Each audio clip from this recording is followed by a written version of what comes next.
everyone. Good evening. Good evening. Welcome to Worship and Wellness.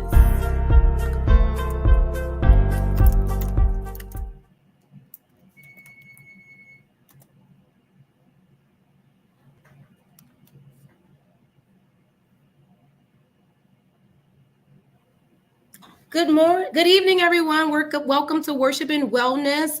We are the Worship and Wellness team at Fresh Start Church, and we are going to be talking about older adults and assisting living care. And we have a special guest with us this evening who specializes in assisting living care and older adults. As we know, that this is Older Americans Awareness Month and how it is important for us to care about the elderly. I just wanted to start with a scripture this evening, which is Psalm 71 and 18.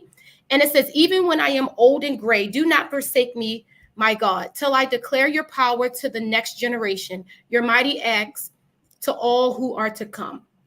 So even in their older age, we still need to care about them because they pass things down to us. And we want their legacy to just continue on, and we want to just continue of knowing how important it is to care about our elderly. I have my sister Jasmine here, which will be my co-host this evening, and we would like to welcome Donzella Burton. Thanks for having me. Introduce yourself so that everyone will know who you are, what you specialize in, and why your expertise is so great to be here tonight. So I'm Donzella Burton, also known as the Assisted Living Coach. And so I educate individuals on how to start assisted livings. Not only do I do that, I provide the care that elderly people need on a day-to-day basis. Awesome. So that is very important. Like the day-to-day, as we know, as the elderly get older, sometimes the day-to-day habits, they sometimes change. As far as what was their norm may not be their norm. And sometimes, like if you're a child and you come in and you may see that they're not not doing some of the things that they used to do. Then you become aware and you're just like, oh, wait, why is grandma forgetting a lot of stuff? Why isn't grandma doing this? So explain how would someone come to like getting the information and things that they need when they're thinking and find that it's time that they need to go this step for an older person. So I'm sorry to mean to cut you off, but the first thing I wanted to say is that especially in our culture, it's assisted living is so taboo, right? Why are you putting grandma away? Why are you putting grandpa in a nursing home? Why, you know what I mean? So it's taboo, but in all actuality, it's not taboo, right? So nursing home, the word nursing home is so like, don't you dare say it, right? So you have to just differentiate nursing home from assisted living, okay? So nursing home is a skilled nursing facility where individuals can no longer take care of themselves. Or let me give you an example. If they have fallen at home and then they go to a hospital, the hospital may transfer them into a skilled nursing facility, which is a rehab. They could say they're short term, they can say they're long term. And then if they're saying they're short term, then they will be discharged either back home or into an assisted living. So basically, what an assisted living is, it's just that. It's an assisted place where individuals live, right? So we assist them with their everyday ADLs. What does that mean? Dressing, bathing, sometimes feeding, just depending on what their level of care is or what it is that they need assistance with. There are times when individuals may need a little bit more care than an assisted living may or should be able to provide. And then what we'll do is we will put them in temporary home hospice, right? Hospice does not necessarily mean that you're passing away. It just means that your level of care has heightened a little bit. And we just don't want you to go to a skilled nursing facility. That's good to know. That's good to know, because I know that when I hear that word, it's like the near end, like there's like they're about to pass away. So that's definitely good education to know. Yeah, it doesn't mean that. I mean, I've had some residents who, have been in home hospice for a year, 2 years, and then, their level of care has changed. They're walking now, they're talking, or they're feeding themselves, and then we can, remove them or discharge them from being under the hospice care. So that's I more, think so hospice can also be rehabilitation.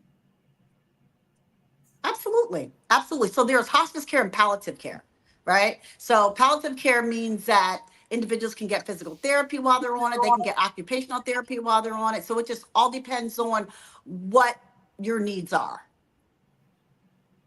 if that You makes had a comment, sense. Jasmine?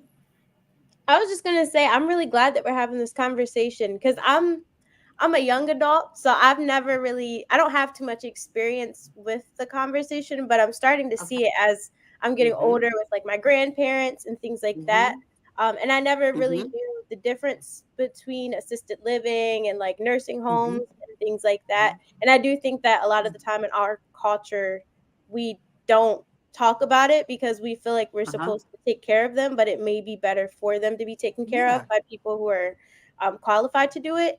I did Mm-hmm. want to Mm-hmm. ask, like, what are some common signs that indicate that an older adult should go to assisted living support? Mm-hmm. Well, definitely when you start seeing the forgetfulness, right? That's number one, right? But just because someone has forgetfulness, I mean, I have it all the time, but that don't mean I have dementia. You know what I mean? So a lot of times people may say, "Oh my God, I forgot where I put this or I forgot where I put that." But I mean, that's normal everyday life, right?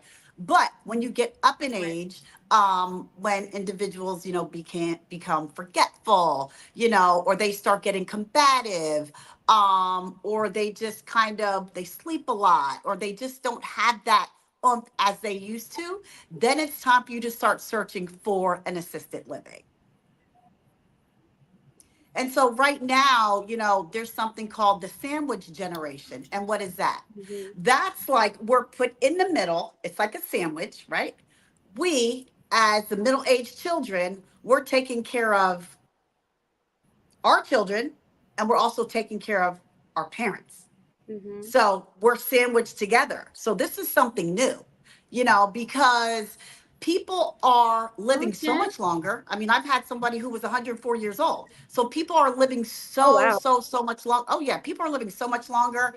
And that's why assisted livings are in demand because people are living so much longer. Right, right. Yeah, so I'm definitely part of the sandwich Yeah. generation. My mom Sandwich generation. Yeah. recently had a stroke, and she had to Mm-hmm. go into a rehabilitation. And my mom, Mm-hmm. and it was Mm-hmm. really tough for us because my mom was completely independent, and then for her to need Mm-hmm. all this occupational therapy and learning how to Mm-hmm. put her shirts on herself, putting so it was definitely an Mm-hmm. experience for me and my siblings of Mm-hmm. having to make that Mm-hmm. decision. And then we Yeah. gotten to the point where we're trying to leave an assisted living and definitely have care in the home. Um, Yeah. as far Mm-hmm. as when you decide that they are going into an assisted living or you want the care in the home, is that something else that is known that people may come and ask questions about not actually Mm-hmm. wanting to put them in a assisted living?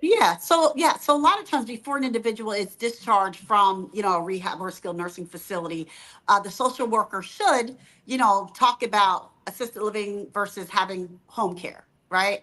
I believe, Mhm. just my personal opinion, I believe that having someone coming into your home is a lot more expensive than assisted living, or the hours may be shortened, just, based off of, the care of what they may need. They may be able to come in for a couple hours, and your loved one may need someone there, around the clock.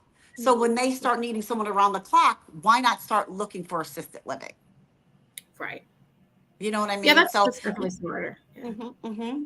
Yeah, so assisted living is a great thing. I always tell my residents, look at it this way. You retired, it's time to move into an assisted living or retirement home and just kick back and just let everybody wait on you as you're a queen or you're a queen or you're a king. Just let people take care of you. But Well, on that's the flip definitely a side, good perspective because some people yeah, think of it it as is. a bad thing. That's kind of like, okay, Absolutely. somebody cooking and cleaning for Absolutely. me, like that actually Yeah. puts it in a better perspective. Yeah. Yeah, but on the flip side, there are individuals that are moving into assisted living at a younger age. Why is that? Because in our culture, I have to say, a lot of us don't take care of ourselves health wise, right? So you have Right. diabetes, your amputees, things like that. And what happens is then you need care almost immediately. It's no longer you're an elder, right?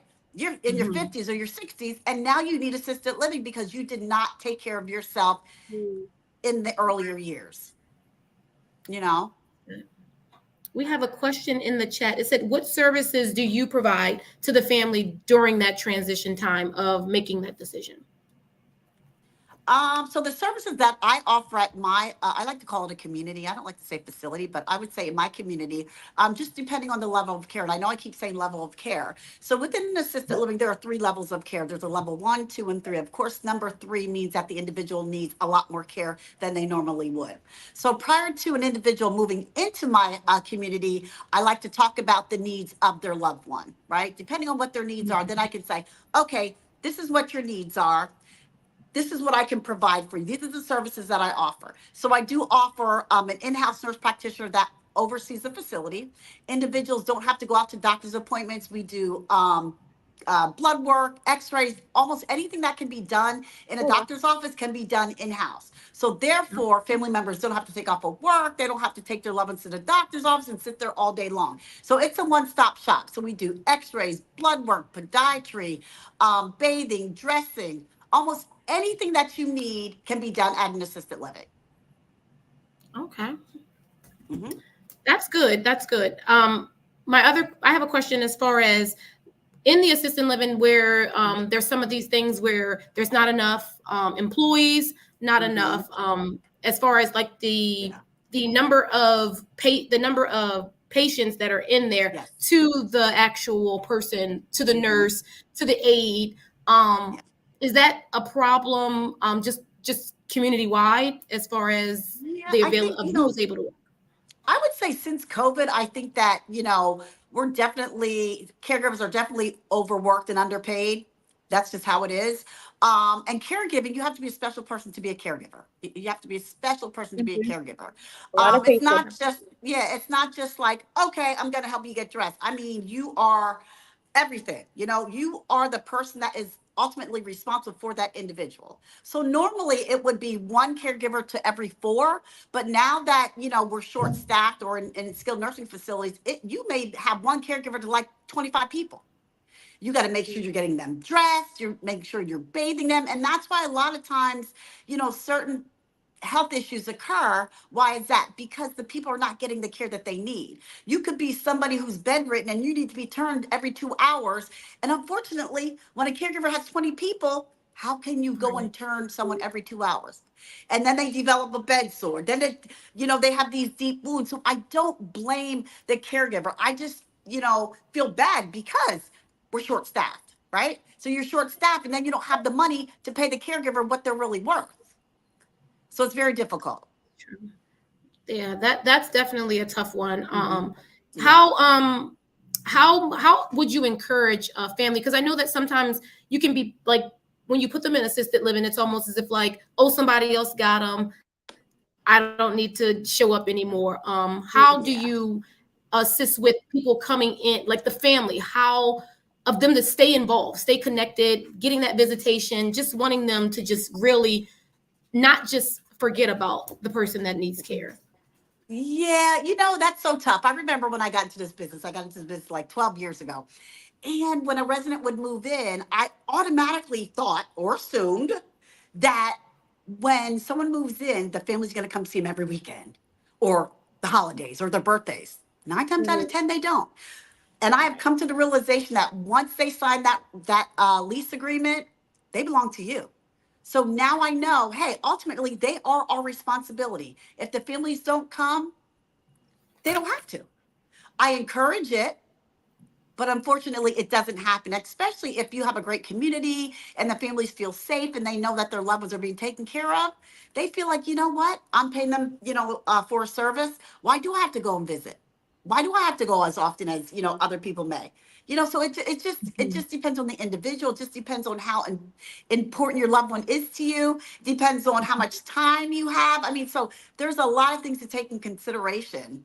But yeah, it's tough. It's tough. Yes, I would say. Oh, go ahead, Jasmine.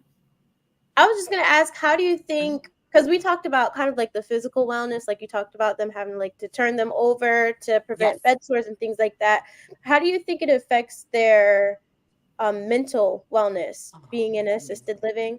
Because I know I can only imagine how difficult it could be to transition from being able to do things on Oh your my own gosh. to Oh, having yes. to have help with it. Oh And my are goodness. there things in place to kind of help them with that transition too? That's a great question. Oh my goodness. So just imagine, you're an independent individual and all of a sudden, you had a fall, right? Or you're an amputee or something happens and you can no longer, let's just say, go to the bathroom on your own, right? But you have a sound mind. How are you going to feel with someone having to take you to the bathroom and, just have to help you wholeheartedly? How are you going to feel if you're in the right frame of mind, right? So normally what I always suggest is that I have a psychiatrist on staff as well. So I like to, or I encourage the psychiatrist, to talk to my residents, um, prior to them moving in, talking to the families. And then once the resident does move in, introduce themselves and just let them know that, hey, we're here for you. I get it. I understand, that it's going to be a rough road. It may be tough, but eventually, you know what, you'll fall into place and everything will be okay. But it's very difficult. It's very tough. As I mentioned, you've been independent all these years, and then all of a sudden now you need somebody to, pull your pants up, or I have to wear Depends now, or it's tough. It's a lot easier, I would say, if an individual has dementia or Alzheimer's, because they're not aware. As if an individual, had a sound mind and they're in an assisted living just because of physicalities, not because of, the mental capacity. Right. Yes, So it's tough. I love that you already have that in place to make sure that it's like a well-rounded type of wellness that It you guys is. are doing. Yeah. How do you think they're impacted socially? Sorry, like now I'm like really trying to figure out, like I'm trying to put myself in it. Like, what is it like socially for them? Like, are they around other Yeah. older Americans, or what's that like? Yeah. Yeah. So what I like to do is, as I mentioned, I have the different levels of care. And when someone is interested in placing their loved ones in an assisted living, I like to learn everything about them, right? What are their likes? What are their dislikes? What do they like to eat? What do they don't like to eat? Are they social? So you have to gather all that information. So basically, it's like an interview. So you're talking to the families, and then once you talk to the family, you may get a whole nother side or different outlook when you put your eyes on the actual individual, right? So the families may say, oh, they can walk it and do all this, and then you see them and they're in a wheelchair or they have a walker, and so sometimes families may tell you things that they think that you may want to hear. It doesn't mean that. I just need to get a scope of what it looks like so that we can put a service plan in place. Right. That's it. Right. So we do have, different age groups, right? But you need to, before you even think about opening an assisted living, you need to have a target. You need to know what your target audience is. What does that mean? Target audience mean, is it going to be all female? Is it going to be all male? What's the age group, right? Are they going to be amputees? Are they going to be wanderers? So individuals don't understand. It's not just getting a house and putting people in and feeding them and dressing them, giving them medication and collecting their rent.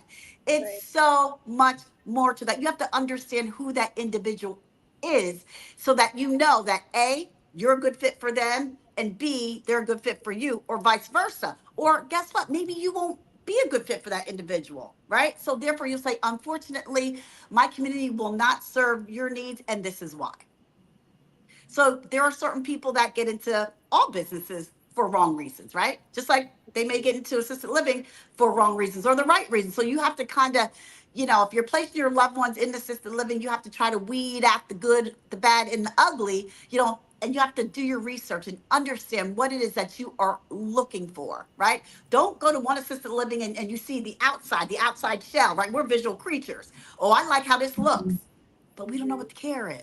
Right. So I like to tell people, you know what, take that out of your brain, right? Focus on what the needs are.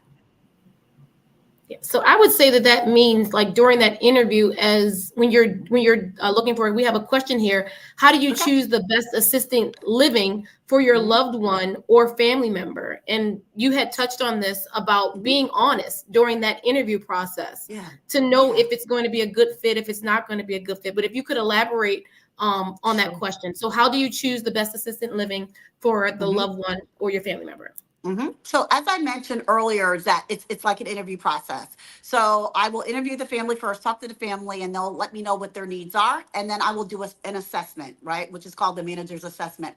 I will either go out to wherever they are, whether they're in a rehab, or either they could be in another assisted living where it didn't work, and that gets to be a little touchy sometimes, walking to another assisted living. But and then you can put your eyes on it and physically see what it is that they need, right? And then the families will tell you, what their needs are.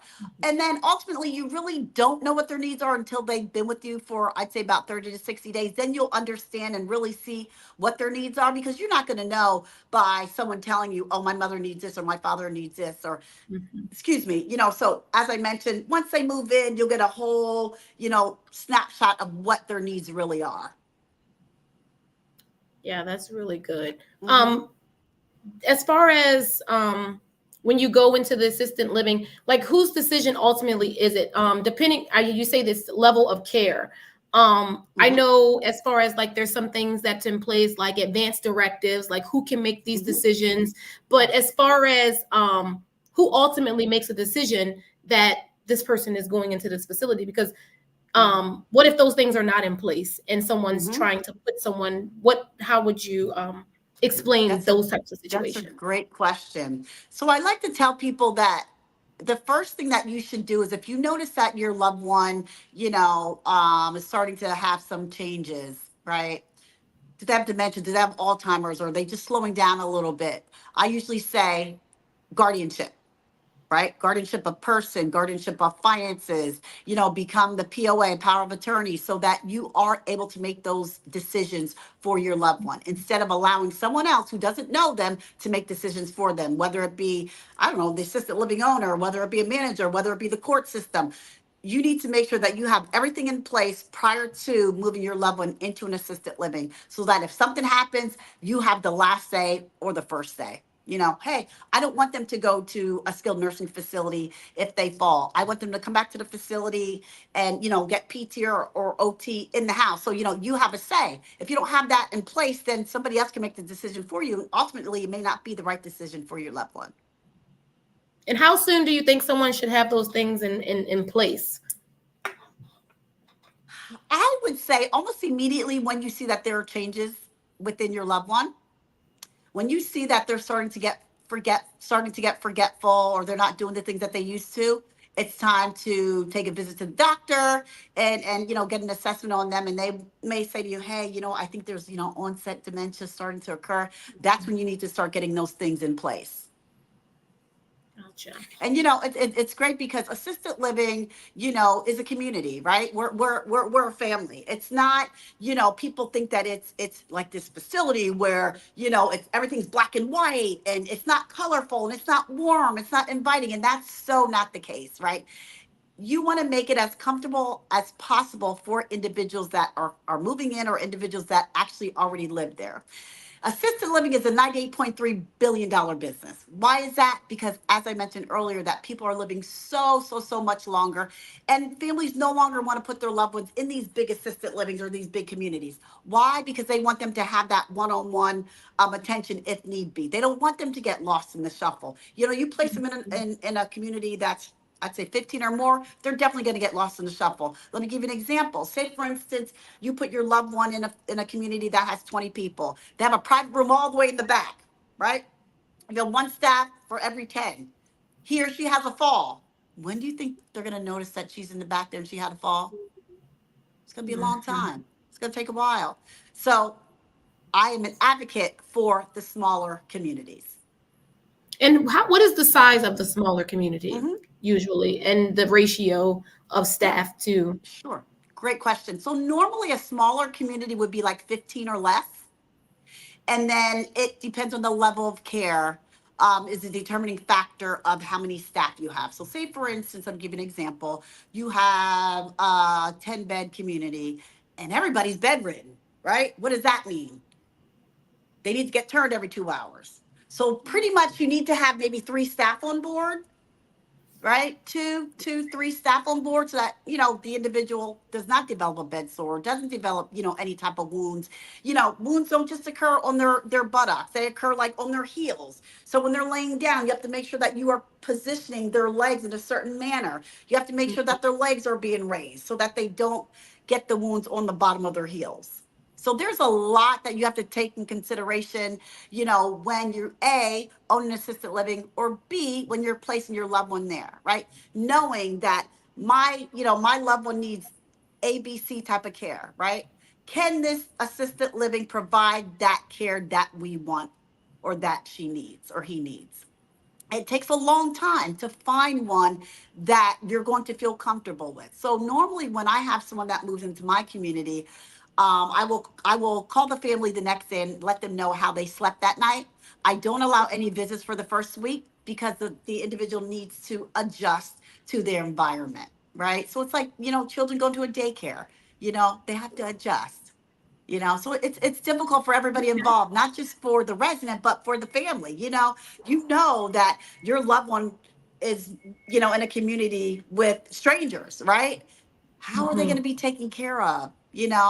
And no one's going to take care of your loved one the way you do, but you're putting your trust not only in that person, but you're trusting in God that, I placed my loved one in this place, and I want to make sure that they are being taken care of and they're safe and they're getting the proper, care that we signed up for. Gotcha. Someone asked, where are you located? Where am I located? I am located in Pikesville, Maryland. So I am here in the DMV. So I have, I'm sorry, that's my puppy in the back. But I do have two assisted living communities myself. I have a 12-bed that I've had for a little over 11 years. And I do have an 8-bed community that's located in Pikesville. So I have one in Pikesville and I have one in Glen Oak.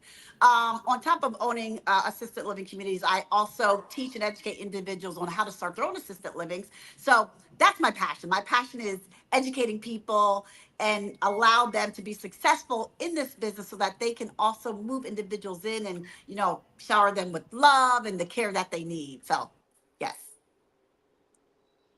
There was another question in the chat. Someone said, how can the younger generation help older Americans living in assisted living? That's a good question. I would definitely say that elderly people have so much wisdom and so much knowledge, right? Go to adult day programs or go to activity centers and just go sit there and listen to them talk, right? Go volunteer, at an assisted living or at an adult day program, a medical adult day program, and just listen to them and see how wise they are. And so in this day and age, I have to say that, this younger generation, I'm sorry, have zero to no respect, right? And so, with our older people, you have to show them respect because they've been here. They know what they're talking about. They may not have all their wits about them, but they know and they understand how the world should work. You know what I mean? So I encourage you to, as I mentioned, volunteer at an adult day program, an activity center, or somewhere that you're around elderly people so that they can just teach you and educate you on having wisdom and just loving that generation. Absolutely. I love it. I love that. I've had experience going to an assisted living facility. We went there. I was a part of an a cappella group, and we went there and we sang them Christmas carols. And to see the joy on their face, just because you don't know who's going to visit them or if anybody is. So I do think it's really good to just make time to try to see them whenever you can, even if it's a stranger, because you just never know. Yeah, especially during the holidays. I used to have something in place when I opened my very first assisted living because it was a small 4-bed. And in my lease agreement, I would have that the family had to pick them up on holidays. So during Thanksgiving, they would have to pick them up the day before, and then they can bring them back Black Friday. Christmas, New Year's, same thing. But then as I've gotten the larger facilities, it was a little bit more difficult because some, residents don't have families. So how can you, put that in place? So it was difficult. Yeah, I've seen some where they have so in my mom's, she's in a rehabilitation now, they have a calendar and they have activities just all day, all the week there's something. I think the biggest thing is probably bingo. I know, right? That they enjoy doing a lot. Yeah, is so bingo. it's a requirement and it's mandatory to have an activity schedule going on, right? But you Gotcha. cannot force or make someone, participate, Right. So, I like to tell families, listen, we have activities, but guess what? I can't force your mom to do something, and I won't force her to do something. At 90, would you expect them to do backflips up and down the street? Absolutely not. They just want to get up, have their coffee, get dressed, watch TV, fall asleep, and do the same thing all over again. So it's no, I think someone asked about POA. Yeah. The question was, how do you go about becoming the power of attorney? Mhm. And then also, is it through the loved one's primary care? So the process of getting the POA. Okay, right. So in order to become someone's POA, the first thing you'd have to do is take them to their primary care physician, and the physician has to note that this individual is unable to make sound decisions. Right. So once they do that, and you have that documentation, then all you have to do is, you can go online and download the proper documentation from the courts, and fill out the documentation, the application, submit it, and then you'll have a hearing. It's really quick, and it's painless. But I think it's very, very, very, very important to put that in place. So what's the difference between the POA and a guardianship? So power of attorney is someone who oversees pretty much like maybe everything. They have power over everything. Guardianship, you can be a guardian of just the individual, guardian of person, or you can be guardian of finance. So sometimes if you're a guardian, you may not be both. You may not be guardian of persons and finance. But let me give you an example. Say, for instance, you have an individual that lives in your home and they don't have a guardian of person, right? But they have a guardian of finance. That person is responsible for like paying the rent or just purchasing some personal hygiene items. Now, if they need to go to the hospital and they don't have a guardian of person and the EMT comes and they say, no, I don't want to go, they will not force them to go. They will not force them to go. Why? Because they're an adult. Even though we know they don't have a sound mind, we still cannot force them to go to the hospital if they don't want to. So that's why it's so important to make sure you have that guardian in place, or the POA. That's good. Someone is asking, how do we get in contact with you? We're going to do that kind of towards the end, like how can we reach you? But someone had that question on there. As far as my question is like, so once you get all this in place and you're starting to see, what if they still refuse? And once you have all this stuff in place, how does that work? Do you still have the power to make them at that point that you have the paperwork in place? Yep. So once you have the paperwork in place, they can't refuse. But the EMT is definitely going to ask you, hey, can you show me proof that he or she does have guardianship? And then once you, show them the documentation, then they, pretty much bring them along. But it's one of the most important things that you need to make sure that you have in place is the guardianship, because you want to make sure ultimately that they are being taken care of, mentally, physically, and definitely financially, because you don't want them to, end up, paying for things that they should be paying for things, or, someone's, handling their finances and they shouldn't be handling their finances. It could be a whole ordeal, and you don't want to be put into that situation. Even if, you could be the owner of the facility and a caregiver is handling someone's money. That's a big no-no, right? But it happens all the time.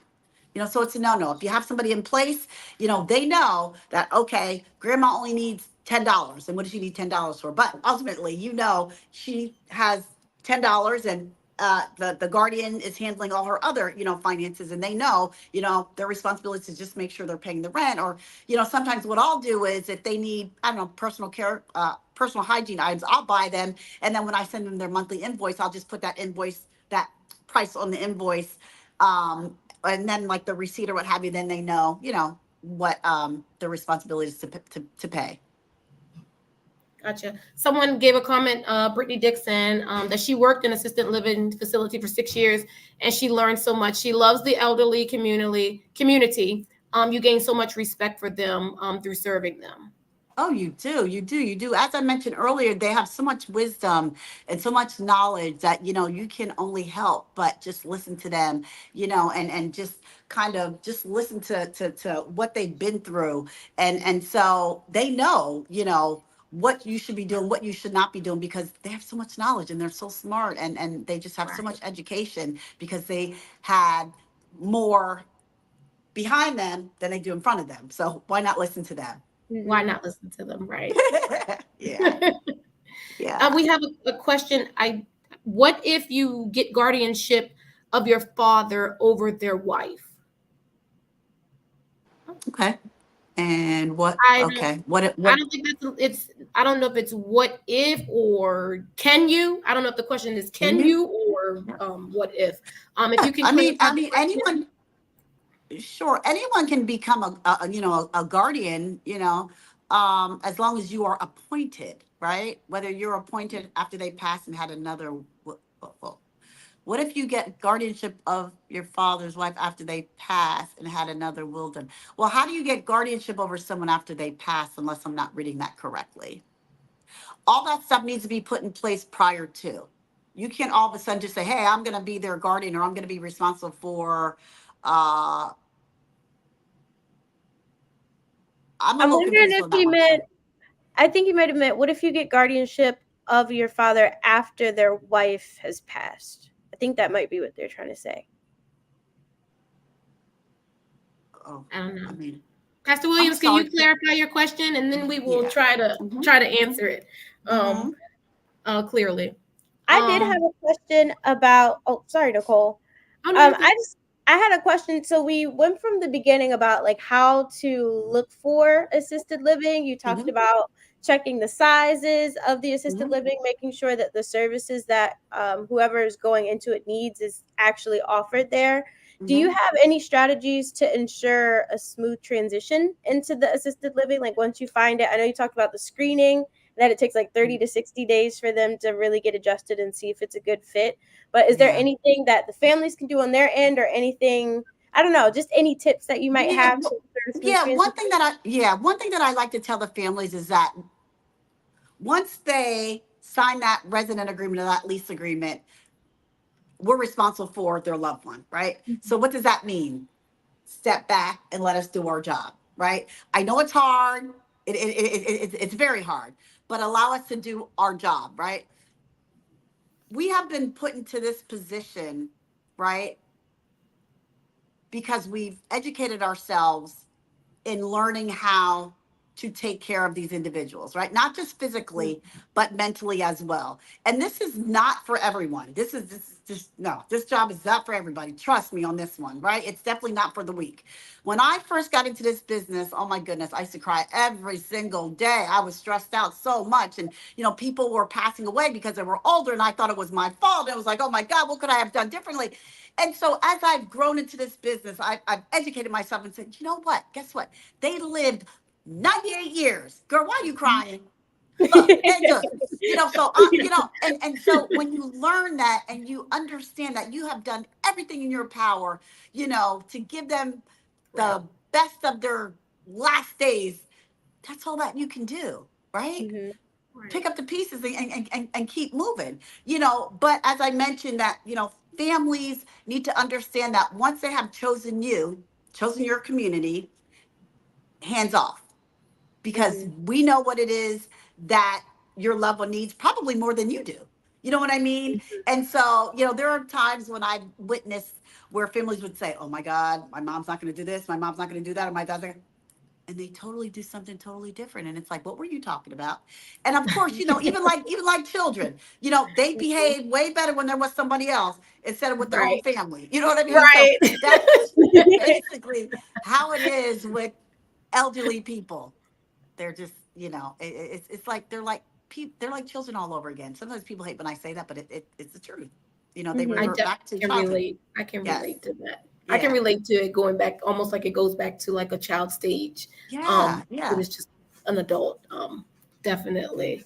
And it makes you laugh sometimes because they just really don't even know. And sometimes they say the darnest things. Like I feel like their filter goes away just like a child as they get older. It's just like, Oh my Oh, God. did you just say that? Oh my God. Oh my God. Oh my God. I was at one of my facilities one day, right? And I thought I was cute. I was cute. My one resident said, and you think you're cute with those tight leggings on? And I said, and I am, and I said, and I am. And she goes, girl, you are, but they say the darndest stuff. Like they Yeah. don't care. And you gotta let them have it. You just Right. and Right. the funny thing is too, is that I'm laughing on this one, that you have male, you have female, and they're still human. If you know what I mean, they still human. Yep. And sometimes it gets a little tricky. And you gotta let people live, right? You gotta let them live. Who am I to say, don't do that or get out of there? You can't listen. Live your best life. I'll talk to you later. You know what I mean? To a certain degree, if you know what I mean. So yeah. To a certain degree, yeah. We had another question. Is obtaining guardianship the same process, going to the primary care physician doctor and then through the courts as the POS? Yep. Yes, because as I mentioned, there has to be documentation stating that your loved one, they're not able to, make sound decisions. So yes, same way. Yeah, I know for the process, we had to get, me and my siblings got guardianship over my mom, and we got, so we got guardianship of the person and guardianship of the property. And we had to go through, I think the court assigns your family member an attorney, and they do an assessment to see if they should go through with the court process. And then we went to court hearing. My mom had to be on camera, and they asked questions. And it's almost like they just ask questions. Do you object? They asked do they object? And my mom actually at one point said she didn't agree. And it was almost like, oh my God, Mom, we've gotten this far. And you're going to say you don't agree. No, we need you to agree. And it was a time. And like you said, that filter, like, I don't want you taking care of my money. I can do my own stuff with my money. And we're like, no, Mom, you cannot. We need to handle this. So sometimes they don't understand. Yeah, but sometimes they don't understand that it's for their good. Right. Yes. It's definitely for their good, making sure that they're being protected across the board. Someone said, what do you do to help?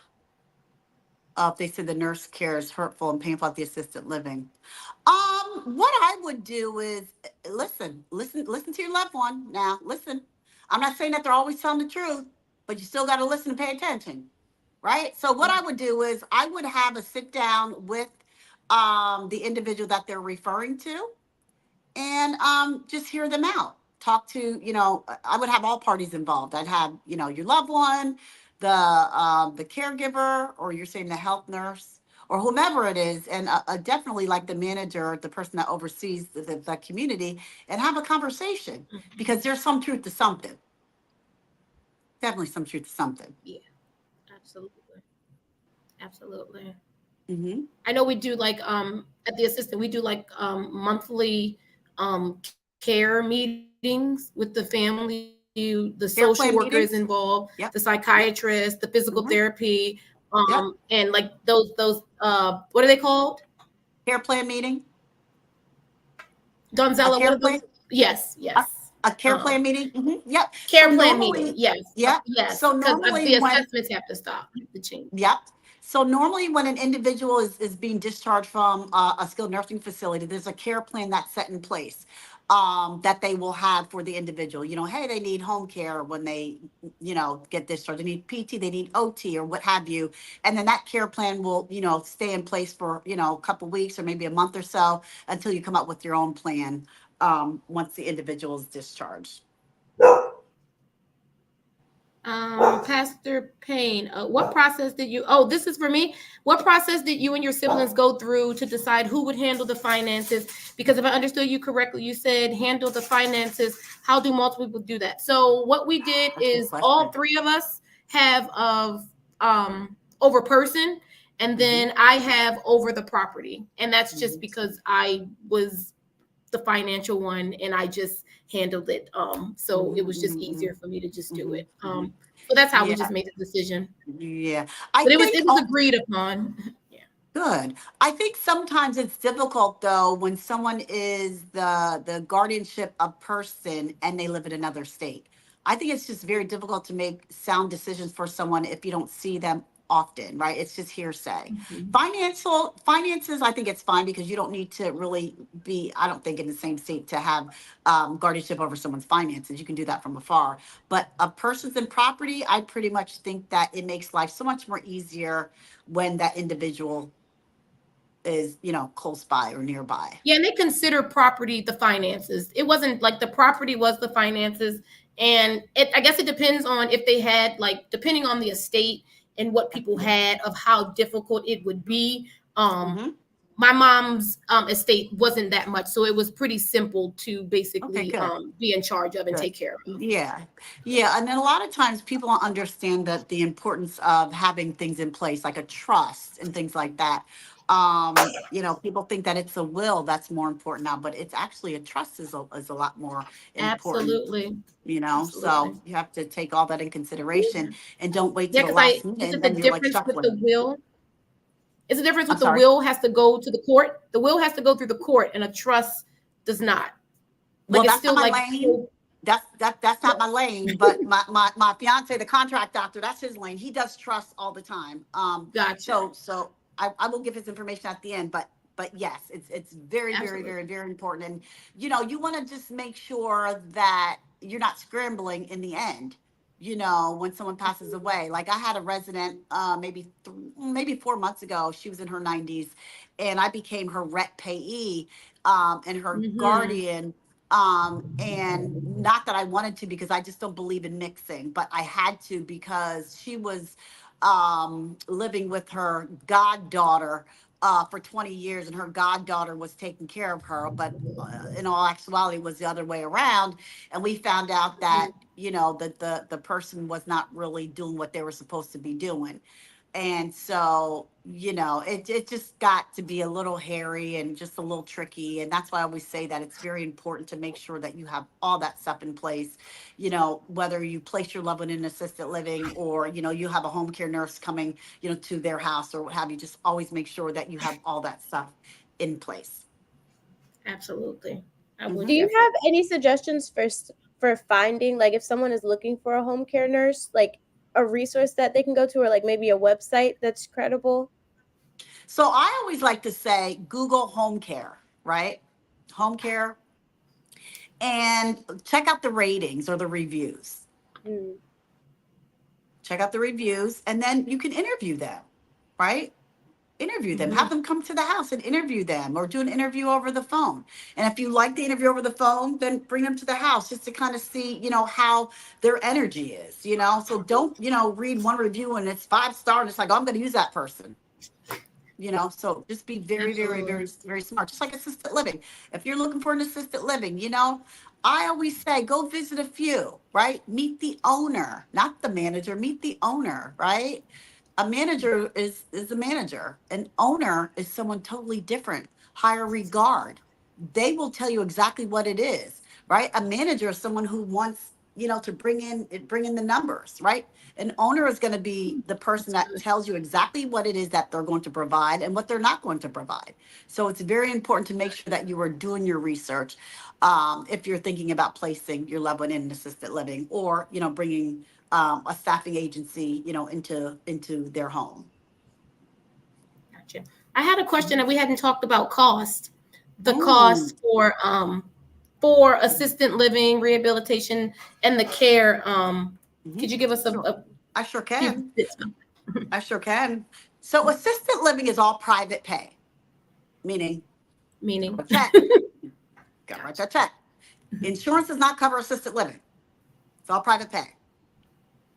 If you're in a skilled nursing facility, what happens is they will take like your social security or disability, that portion, and then bill the insurance for the rest. Like it could be, I don't know, $7, $8, $9,000. So maybe, I don't know, my portion would be 2,000, and then they're going to bill the insurance for the additional, right? So they could be in a nursing home long term. What does long term look like? Long term could be a year. So you need to make sure that, that month prior to or 2 months prior to, you're looking for an assisted living because you know that your loved one is going to be needing an assisted living. You need to also make sure that you have the funds for assisted living. Assisted living is based off of the level of care of the individual and also the type of room, right? Everybody wants a private room. Not everybody can afford a private room. Right. That's what it is, right? Mm-hmm. And sometimes the families want them to have a private room and their loved ones are like, no, I can do a shared room. A shared room is not that bad, right? Costs can vary. Costs can start anywhere from just depending on location. So location is key. You could be, in the county or in the suburbs. Of course, it's going to be a lot more than if you're in the city, right? Depends on what type of care you have. So my rates vary. They start at one of my homes. The rates start at $2,000, right? That's just based off of the type of room that they want. Now, what are their needs? That's another charge. My other house starts at $4,500 a month. It starts at 45. You can't even call me at 45. I'm sorry, $35.99. It better be $4,500. But no, I'm just saying it starts at a certain amount, right? And then you build from there, right? So you could have an a la carte, or you could say, okay, everything's included under this one price point. It just depends. And then you also have to also know that, rents do increase. Just like if you live in an apartment, cost of inflation goes up, right? Level of care changes. Say, for instance, you move your loved one into an assisted living and they're not wearing Depends and they don't need a walker. Month 3, now they're wearing Depends and they have a walker. Unfortunately, the rent's going to go up. Why? Because their level of care changed and they need more assistance. Right. So it can get very, very, very, very expensive. Very expensive. Now, there's also something which is called the community-based waiver. What is the community-based waiver? Community-based waiver is an individual that has a lower income, right? And it's through social service. So social service will expect the individual to pay a certain portion depending on their Social Security amount. Just say a person could pay, I don't know, $400 a month. And then the community-based waiver will kick in the rest, but you're capped at $3,500. So say, for instance, an individual is a W amputee and they don't have an arm. Guess what? You're still only getting $3,500 for that individual. So you have to be mindful. Do you want to move that person in that has the community-based waiver and that's all you're going to get for that person? That's it. No more, no less. Now they need Depends. They need to be pushed around. Their total care. So that's why we say who and what is your target audience. You have to know what it is or the type of individual that you want to provide the care to. So my one house, I bring in individuals that are a little bit more independent than my other house. So once their level of care changes, they require more care or they need hospice care, then I relocate them over to my other house where they transition right there. Gotcha. Someone, it says, let's see, we got a couple of questions here. Brittany Dixon said, this is great, very important information that everyone needs to know. Thank you all. Miss Ashley, is the trust similar to planning the end of life, planning ahead for funeral arrangements? Based on me, my trust is very detailed. It goes into how you want to be buried. You can go into as what type of clothes you want to have on and then you have executors and you pick a primary and an alternate and you get it notarized through a notary.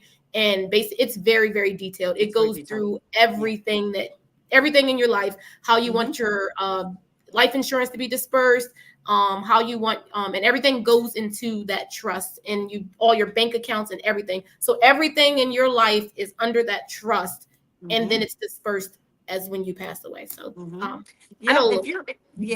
As I mentioned, when we finish up, I will give you the information to my fiance who does the trust. Like he does trust all day, every day. I mean, so we can definitely talk about that. So we'll give you that information, Ashley. And then we have how come the yearly prices increase a lot at assistant? Well, you answered that, Ms. Sheila Cooper, that inflation, it will go up, and then based on the level of care, if it changes, then the prices will increase as well. And Ms. Ashley, does the state insurance cover for living in home care? Oh, like home care. Does the state home health?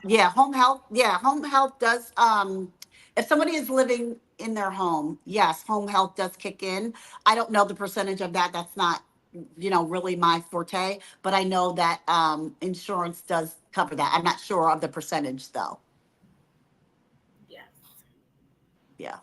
And I believe that's all the questions we have. Well, that was a lot of information. It was very, very good, very informative.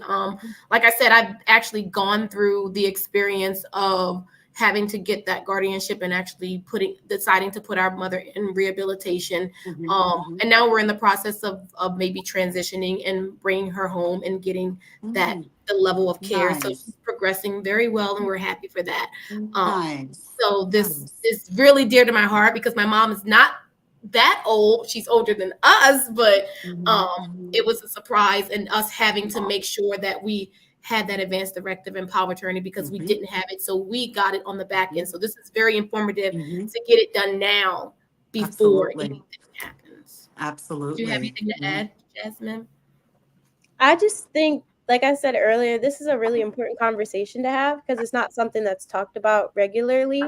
And my parents aren't at that stage yet, but I'm hoping that one day they will be. And like having the knowledge now to be able to look out and prepare ahead of time is great. Yeah. And you have to also understand that, I'm sorry to say that people are getting dementia at a younger age, at younger ages. They're not just elderly, Right. Just as I mentioned earlier, it depends on, how you're taking care of yourself. It could be, in your DNA, it just varies, but you should always make sure that you are prepared for something. Definitely. Thank you so much, Donzella. Could you please give us contact information, how we can follow you, social media, trend, just everything, because I believe everyone is waiting for it. Oh, sure. Okay. So you can follow me on, Facebook. I mean, I'm active on Facebook, but I'm more active on Instagram. Okay. But a lot of my information from Instagram transfers over to Facebook. So Facebook is the Assisted Living Coach. If you go to Instagram, it's at the Assisted Living Coach. I do have a seminar coming up June 8th. That's in person or at Zoom. You can go to my website, theassistedlivingcoach.co, not .com, but .co. And a lot of times people think that it's assistant. It's assisted, SISTED. Yes, assistedlivingcoach.com. I also wanted to share the information for the contract doctor. His name is Paul Gardner. His Instagram is the contract doctor. If you're interested in, trusts or any contracts that you may need, for your business or what have you, definitely go to the contract doctor. That's Facebook and also on Instagram. Again, I'm theassistedlivingcoach.co. That's my website. Facebook, The Assisted Living Coach, and on Instagram, The Assisted Living Coach. Awesome. Oh, we have some, I think somebody have some last minute comments. Are you able to read those, Jasmine? Yes, Pastor Payne said, quick question maybe. What when our loved ones resist all this good information? Like I said, I have a 91-year-old unfiltered mother who lives in another state. Smiley face. Unfiltered mother.